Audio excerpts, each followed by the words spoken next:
রমাদানের প্রস্তুতি এখন থেকেই নিয়ে শুরু করুন। সময় সত্যি কত দ্রুত পেরিয়ে যায়। মনে হয় এই তো কিছুদিন আগেই রমাদান শেষ হলো, কিন্তু আবারও সামনে নতুন রমাদান। রমাদানের প্রায় 1 মাসের মতো সময় বাকি। আমাদের সালাফগণ রমাদানের 6 মাস আগেই প্রস্তুতি নিতে শুরু করতেন। তাদের পুরো বছরের আমল ছিল রমাদানকে কেন্দ্র করে। আমরা কি আমাদের রমাদানের পূর্ব প্রস্তুতি নিয়ে শুরু করেছি? অনেকের মনে প্রশ্ন আসতে পারে, রমাদানের আবার প্রস্তুতি নিতে হবে কেন?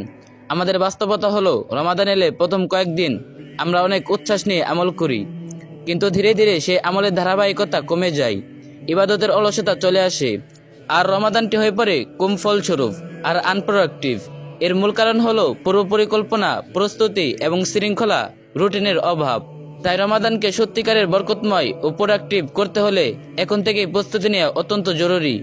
ইতিমধ্যে অনেকে কোর্স, চ্যালেঞ্জ, ওয়ার্কশপের মাধ্যমে রমাদান প্রস্তুতি শুরু করেছেন। আপনাদের সুবিধার্থে রমাদানের পূর্ব প্রস্তুতির কিছু ধাপ তুলে ধরছি। এগুলো অনুসরণ করলে ইনশাল্লাহ আল্লাহর রহমতে আপনার রমাদানের পরিকল্পনা আরও গোছানো হবে।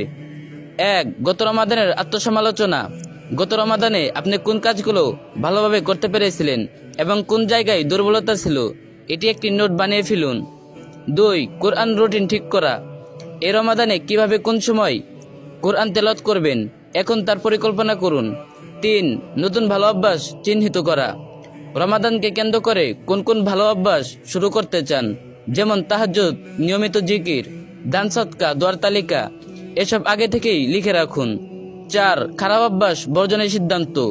যেসব অভ্যাস আপনাকে আমল থেকে দূরে রাখে, সোশ্যাল মিডিয়ার অতিরিক্ত সময়, দেরিতে ঘুমানো, অলসতা, এসব বর্জনের সিদ্ধান্ত নিয়ে তা এখন থেকেই অনুশীলন শুরু করুন। হে আল্লাহ, আপনি আমাদেরকে রমাদান পর্যন্ত পৌঁছে দিন এবং রমাদানকে আমাদের জন্য বরকতময় করে দিন। আমিন।